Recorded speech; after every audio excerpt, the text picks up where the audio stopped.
Hi, I'm Dr. Amy Robbins, and welcome to Life, Death, and the Space Between podcast. I'm a licensed clinical psychologist and medium, and here we explore life, death, consciousness, and what it all means.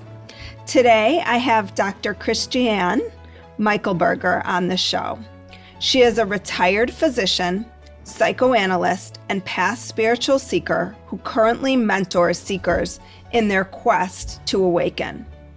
Over 10,000 hours of meditation and 40 years of studying Buddhist scriptures didn't stop her from having a debilitating fear when she found out she had breast cancer. She wasn't able to cope and questioned whether everything she had done up until that point was a complete lie. She discovered a book that led her to one simple question. That one question led to a true awakening. She realized she was spiritually sleepwalking. She had replaced one illusion for another. But this was only the first step.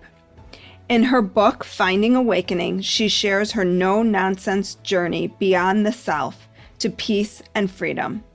Her mission is to put an end to all suffering. Welcome to the show, Christiane. Welcome, and thank you for having me, Amy. It's a pleasure to be here. Hi, everybody. New PSA for the second half of April. If you have not yet subscribed to my newsletter, please do so at dramyrobbins.com. You can just find all the information you need there to subscribe. You can also subscribe through Instagram now at Dr. Amy Robbins, and I'm going to be on this new app called Fireside. It is an app where you can listen to the podcast live and ask questions, so it's an audience participation app. It is in beta right now, but I'm super excited to have been brought on as one of their first creators. So if you are interested in following me over there, like I said, it's in beta, so it might take a couple of days for you to get approved, but all you have to do is go to www.firesidechat.com/Amy Robbins, and I will link to that in my show notes as well. And this will give you the opportunity to engage with my guests, and I'll start promoting my guests as I'm getting ready to record the episode. You'll still have available the ability to listen to episodes after the fact, the same way you're listening to them now. But this is a great chance for you all to get on board and speak to the amazing guests that I have on the show. So again, DM me if you have any questions on Instagram at Dr. Amy Robbins. You're going to air in a series that I'm doing around how our sort of emotional health and thinking affects our physical health. So I'm just curious, can you tell us about your journey? Because I think it's so important, and so many people think if I am as sort of spiritually healthy as possible, then maybe I can avoid disease. Oh, well, Ramana Maharshi died of skin cancer. I don't think that is possible. And actually, after my awakening, I had 2 more cancers. So one friend of mine who also is at the end of her journey, and she got a very rare disease. She has a complete suprarenal failure. That means she doesn't produce any cortisol at all any longer, and you can't live like that. And the substitution is very complicated, leading to new diseases. And she always says, I think my karma has to burn up somehow in this life because there will be no other one. So what was your journey? Tell us about that. So it started when I was really young, with 25. I was in my first year residency in the hospital, and I just rotated through surgery at that point. And so I had to be with every shift, night shift, everything. But I had always a background, so if there was any question, I could ask them. And then this call came in like at 9 p.m. Um, the receptionist called and said the ambulance announced a very severely injured motorbiker. Now that was totally beyond my scope, so I called everybody in and all the other doctors who were available. And well, when he came in, he had already passed. We couldn't do anything for him. And what you have to do then is you have to examine the person thoroughly, because you will be in front of the court and they will ask you where he was hit by the car and things like that, or whether he hit something else or what. And so first we searched for his papers before we undressed him, and I found his identity card in one of these many motorbike pockets in his suit. And I looked at it and I saw that he was born in the same year I was born in. We were both 25 years old. And I was driving the road where he had crashed 2 times a day to work. And I thought, whoa, this could have happened to me. It was the time before safety belts. And so it was like, I thought, I was totally shocked. And I realized in that moment that now I'm stealing this line from Love in the Times of Cholera, that death is not an always existing possibility, but an upcoming reality. Mm. And the next thought I had was, okay, so I don't even know who I am. I have to find out rather urgently. And that started the whole journey. And then I first, yeah. Sorry. Go ahead. No, go ahead.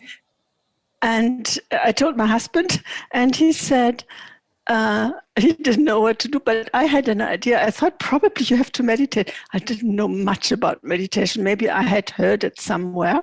I wasn't into spiritual things at that point. But when I came home 2 weeks later, my husband, again after a night shift, my husband said, hey, there is a meditation introduction course in the newspaper. There's an ad. Would you like to go there? And that's how it all started. So can you tell us about the fear that you experienced despite having years of meditation under your belt when you received a diagnosis of breast cancer? Mm-hmm. That was really mind-blowing. Now, in Buddhism, you always say, there is a line you kind of remember every so often. This is not me, this is not mine, this doesn't belong to myself.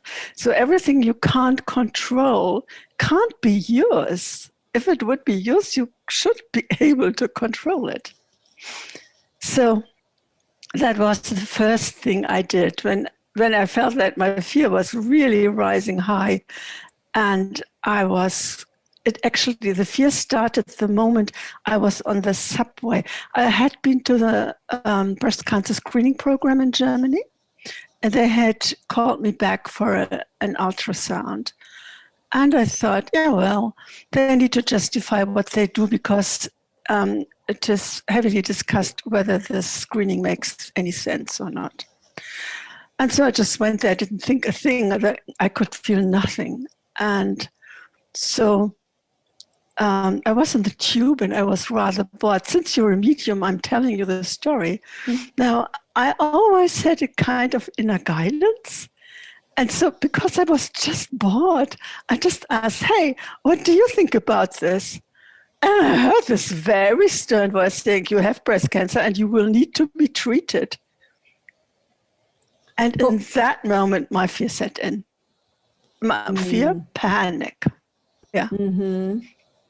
So despite all these years of meditation, right, the panic still set in, which I think is so important for people to hear, because I think that there is this belief that if you just, again, meditate enough, that then you can somehow, and you talk about spiritual illusions, I guess, or I would call it spiritual bypassing, that then you can avoid the real sort of human experience of fear, panic, anxiety, whatever it is?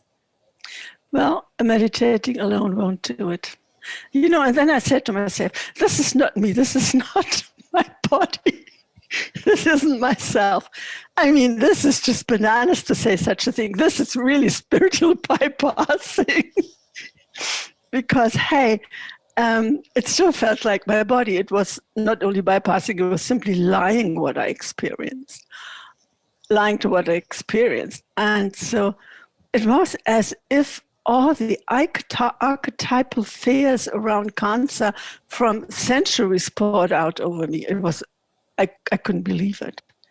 And now from my psychotherapeutic work, I have a lot of tricks up my sleeve, how you can calm down yourself. Good luck in such a situation.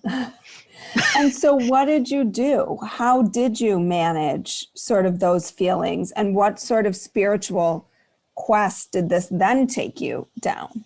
So I didn't manage them at all. I simply felt them. I could do nothing else. I simply felt them. And they didn't stop. They didn't stop, not for a minute. Only the mornings when I woke up and I still had my eyes closed, and there were these few moments, I always say, when the things in the cloud hadn't downloaded yet. And I felt total at ease, light. I had no pain, still in the hospital. I had nearly no pain. And nothing had ever happened. And then all of a sudden the knowledge crashed on me. You have breast cancer. And then, mm-hmm. The fear was back again. And my blood pressure was 180 all the time. I never had high blood pressure. So it was like, I didn't know what to do. But in the hospital, I realized that the spiritual search had brought me nowhere. If I still reacted with so much fear, I mean, what is your spiritual search worth then? And so I thought, this was all very nice, very exotic. I had a wonderful exotic journey with Japanese Zen masters and Indian gurus and all kinds of stuff. But I was done. It was as if I physically turned my back on my spiritual search and this exotic identity of a spiritual seeker. And it was just clear I need to find now. I had no idea how, because I had exhausted my means. I thought I pretty much know all kinds of directions, how people say you can get enlightened, but nothing worked really. Mm-hmm. And I just assumed that when you're enlightened or awakened, you don't experience this fear any longer. Otherwise, what is it for? And so I didn't know what to do. And so I went home. And between breast cancer surgery, and there's always radiation afterwards when you are, when only the tumor is taken out. So I had 6 weeks so it would heal. And during that time, like 2 weeks into that time, I suddenly discovered, while I was scrolling on Facebook, one of my friends had liked to post that the body is not ready for awakening. It was on the blog, The Awakened Dreamer by Laurie Ann Lothrian. And I thought, that sounds interesting. And I went there, and in this blog post, she had linked to a platform where they said you can see through the self-illusion. Now, I've heard many people say many things about awakening and how you can do it. So, of course, I didn't believe a word. The self is this is me, this is mine, this belongs to me. And so I went, I looked at the dialogues. They had dialogues with volunteer guides, and the seekers, the ones who were successful. So they were asked questions just simply about their actual experience, like questions like, so move your hand like this, turn it around, flip it around, palm up, palm down. Now, who's doing this? Just look for it. Who's doing this? And other questions like looking for the thinker or the entity that decides and controls as we think.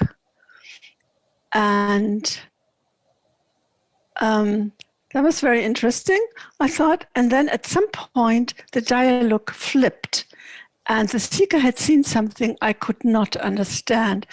And then it always took on the beauty of a Zen poem. It was very beautiful, but I couldn't follow. I didn't understand what they were talking about any longer. And I thought, something is definitely happening here. And then I thought, okay, if something is definitely happening here, do I really want it? That suddenly arose. This seems to be a deep shift with the falling away of the thinking there is a me. Now, do I want that? Can I function without it? What about my relationship? Will it fall apart? Will I be able to function in the world? Drive a car and do things like that? And so, and I was translating a book at that point. Will I still be able to translate this book? So, and then I thought, well, I've fallen on my feet more than once on the spiritual search. I guess it will happen again if this goes wrong. And since the radiation was coming up and I didn't know how long it would take, I thought, I download the book they have. They had a book with dialogues in it. And I downloaded it and just asked myself the questions that were asked in these dialogues.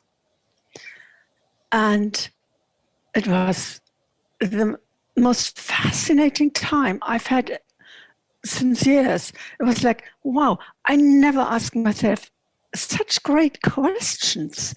They are really on the point. And usually I was sitting in some kind of waiting room for some kind of examination, and I just didn't mind at all. It was so fascinating. It was great. What are the questions, the part of your 7 steps to awakening, or are they separate? No. The questions were the first step on the journey to awakening. And they were all around, what is this I? Really tracked down. So I felt like a detective who was kind of following somebody everywhere where the sense of me arose. I tried to condense what it was. And it always kind of slipped away. I couldn't grasp it really. And so I thought, this is very strange. It's like a bug, a computer bug that gets automatically attached to files. Seeing turns into I see, hearing into I hear, and so forth. Doing into I do. Being afraid into I am afraid. So it really was the self. Would you say it was the ego, or what you could describe as the ego? Now, the ego or the self is a structure. It's not just one thing. It's a house of cards which consists of several cards, which kind of keep each other up. And the 7 steps deal with the cards, all cards. And then, I was on page 20, there was this question, so does the self exist in any physical form or shape? And I thought, what a silly question, of course not. And in that, while I was thinking that sentence, I had a strong shift. It was like hitting a wall at a high speed, really high, but a soft wall. It didn't hurt. And everything turned silent all of a sudden, completely silent. And I saw with crystal clarity that there is no me. It was right in front of me and never had been. And a few moments later, I felt so stupid. So stupid. How was I not able to see this for 40 years? It was really simple. So what are the 7 steps to full awakening? Right. So the first step, the outer layer, you could say, of the onion, that is the self-structure. The first step was this me that seems to be in control of everything. And it is such a relief when it falls away. Mm-hmm. Every step is a relief when it falls away. The next step is the assumption, no longer what I am, but what I have. So it's that I have a kind of force that pushes me to pull closer what I like and push away what I don't like. The force is called in the traditional scriptures desire and ill will. It's basically wanting and not wanting. We think we have this, that something forces us to go for it and say, hey, no, I don't want that, and start a heated discussion or whatever. But this actually doesn't exist. So there is a shift with that too, when that is fully seen. So is it like I have a body? Like even that? Is that sort of what you're talking about? No, this is just this feeling of a psychological mechanism that makes us react. Okay. So like when somebody cuts in front of us, or the queue in the grocery shop is moving really slowly because people have to deal with their lottery tickets or something like that. And with the body is the next step. So when that is seen through and what is there is no longer grasped and pulled closer or pushed away, all reactivity ceases.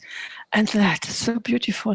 The contentment is so sweet, totally independent of the circumstances. It's like...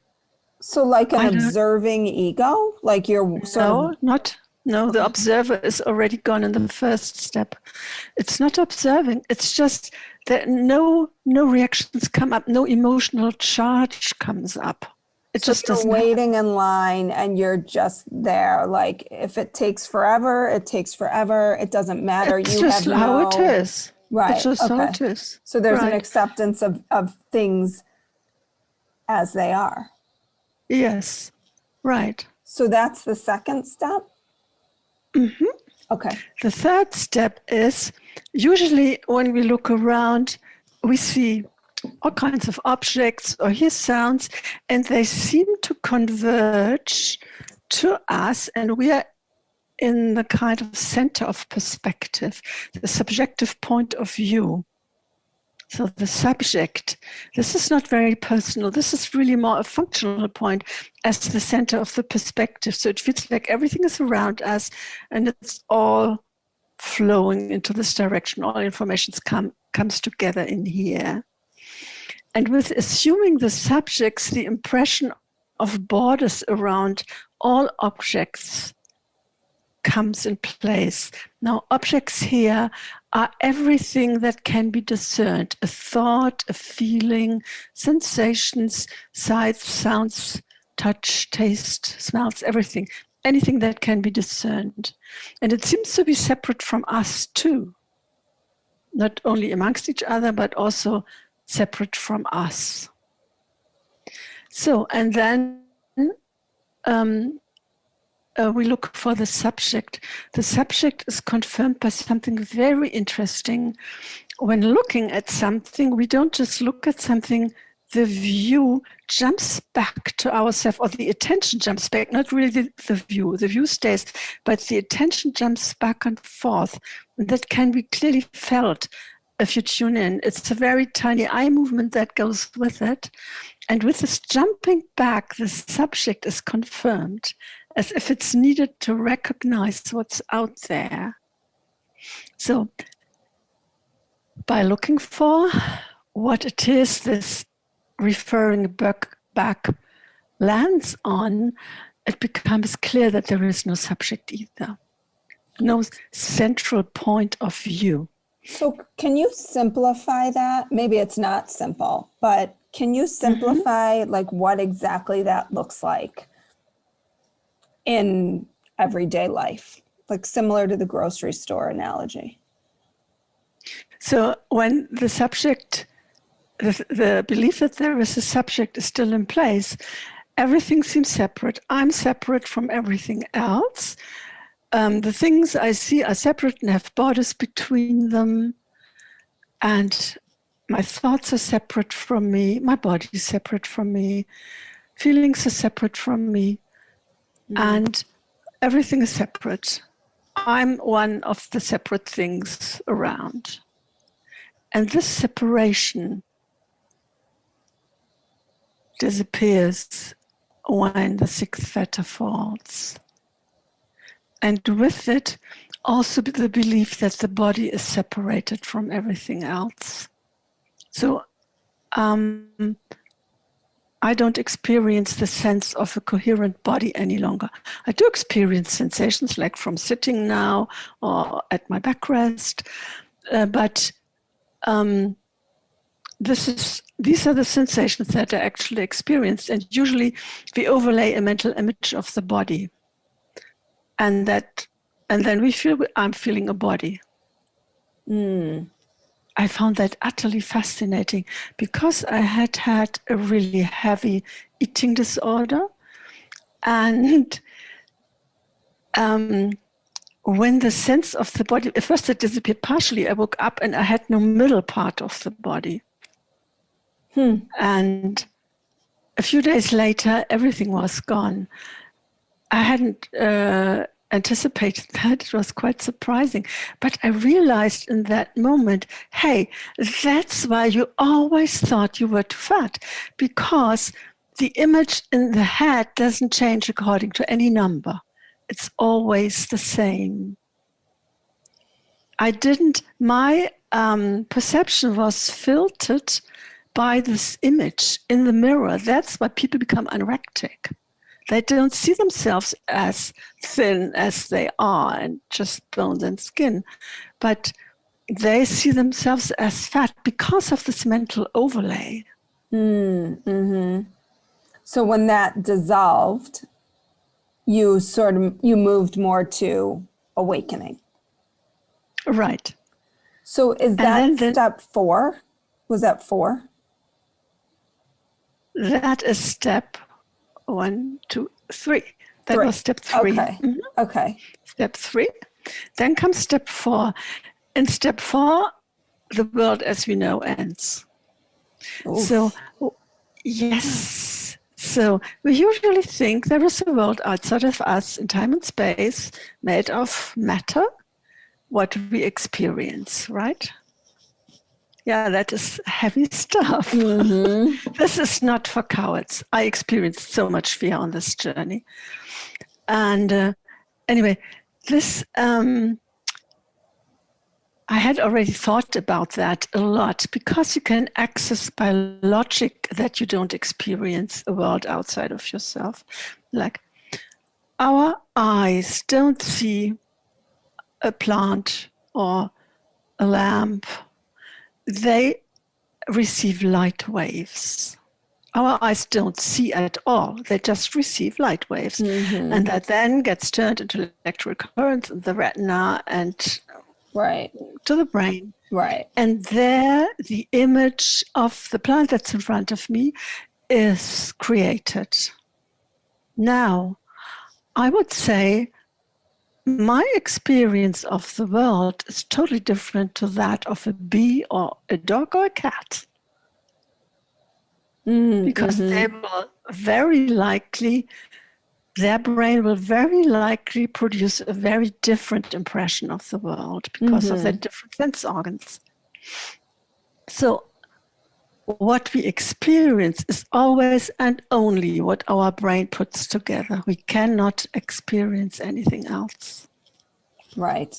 And we can never stick our head out of that to look what we are experiencing, whether something is mirrored in there or not. Because it's all being processed through the computer, basically. Right. It's already processed. Right. Yes. So it's not its own separate, it's not the experience of the mind per se, it's the experience of the mind processing through the brain.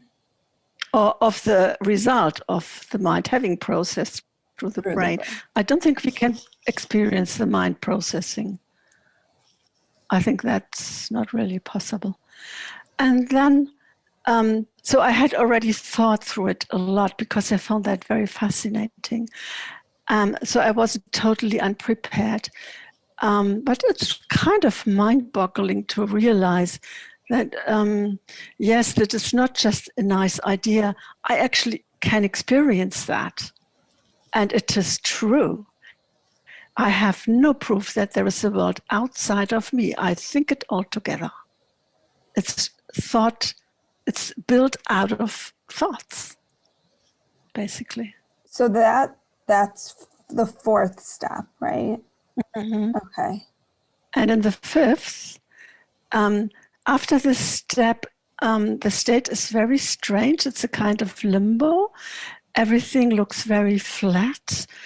There is the 2D vision is no longer functioning because it's an overlay too, and also kind of more black and white like an old TV. And it's this what Zen says: mountains are no longer mountains these days. And then the next step is there is still a sense of me, a very subtle sense. It's the last bit of the me, and it's ungraspable. It's like an itch you can't scratch. It's, for me, a taste. It was a taste. For others, it feels like a scent or a cloud, a wisp of cloud. Some people say it's a familiar feeling. That's me. This is me. And then you try to find out how this is confirmed. How do you know that there is a me? What kind of proves it? This is a very subtle examination. And the good thing is, as you go through the steps, the ability to see the subtleties grows with it. So how does one go through the steps without being faced with a disease of some sort? Like, is this something that a layperson can just, I mean, everybody's a layperson, but, you know, someone without facing that imminent fear of death or illness can do? Absolutely. I don't have anybody amongst my clients who has any urgent situation, like being sick or anything like that. So do they find this through meditation? Like, how do you help people get to these experiences? No, they don't find it through meditation, though meditation helps to focus. They find it by answering my questions, just like I described it in the first step with the questions. Okay. I have questions, special questions for each step, which I also tailor individually. And by exploring their own experience for the answer, they find what they're looking for. The self kind of thins out, it weakens, and in the end, it's fully gone. And so what types of transformations in people's lives do you see? The most important step in that is the second one, no longer reacting. Okay. Because that makes for so much peace everywhere, in the family, in your job, on the road, when you shop, when you walk and somebody crosses your path or bike and somebody opens the door. That's a very often cited complaint. And it just calms everything down. And how do you see, oh, sorry, go ahead. And it doesn't mean that people can no longer respond. They can and they will. Actually, they tend to lean in more than before. But they can respond without emotional charge, and usually can take the good of can look for the good of all concerned in the discussion, and not only for, no, I don't want this, and why do you think? They don't have to do that. They just listen to the argument and think about it and respond to what they think is right. But they don't have this emotional charge that they must be right and nobody else, and things like that. And how do you see it as different from the work of therapy? I mean, you were a psychoanalyst, so, I mean, you got into the depths and the doldrums with people. Yes. I know. I had 1,500 hours. You too? Wow. So of your own psychoanalytic work? Right. Holy cow. And you won't believe how much I still discovered, how much wasn't unearthed yet. So on this journey, all emotional, unfinished stuff will come up with the ego weakening. All the defense mechanisms weaken as well, and they will surface. That's why I ask people, if they have trauma, please deal with it first, because we had some people for whom it came up very unexpectedly, because they had forgotten about it. It happened when they were very young, and they had a really bad time. So because they didn't have appropriate defense mechanisms in place to deal with any longer. They're gone, yeah. Right? And they have to just face all the feelings straight on without any muffler. And that is really hard. And I did it because at that point you're also very trained in experiencing your feelings. But it's still, I prefer that people not have to go through such a tough time. Yeah, and just for my listeners to understand, one of the things when you're trained psychoanalytically, I'm trained psychodynamically, that you don't strip all of people's defenses away at once. It's like putting someone naked in the freezing cold when they have nothing to then use to protect themselves. So we work very purposefully in how we think about helping to take people's dysfunctional defense mechanisms away from them to help them deal with their, and to teach them to deal with their emotions in different ways. So I think that I understand your point. Like if you're just stripping them naked and sending them into the colds, that could be completely emotionally overwhelming. Yes. Well, thank you so much for introducing us to this concept. Your book, when is your book coming out? I hope in July. I'm still in the editing process, which isn't my forte. But you know, I always think, I have to add this. I need this, the book needs this, and then I'll start to write again. And so, but I decided now I really need to finish this and not keep adding something or taking something away, so that people can actually read it. So the book is called Finding Awakening. And where can people find your work if they're interested? I have a website, which is also called Finding Awakening, www.findingawakening.com. Well, thank you so much for your time today and for walking us through the 7 steps to awakening. Thank you so much. It was a joy talking to you. You too. Thank you. Like what you heard today and want to hear more? Wondering what comes next and what it all means? Head over to Apple Podcast, Spotify, Stitcher, Google Play, or anywhere you get your podcasts and hit subscribe. Also, if you could take a minute to rate and review my podcast, I would really appreciate it.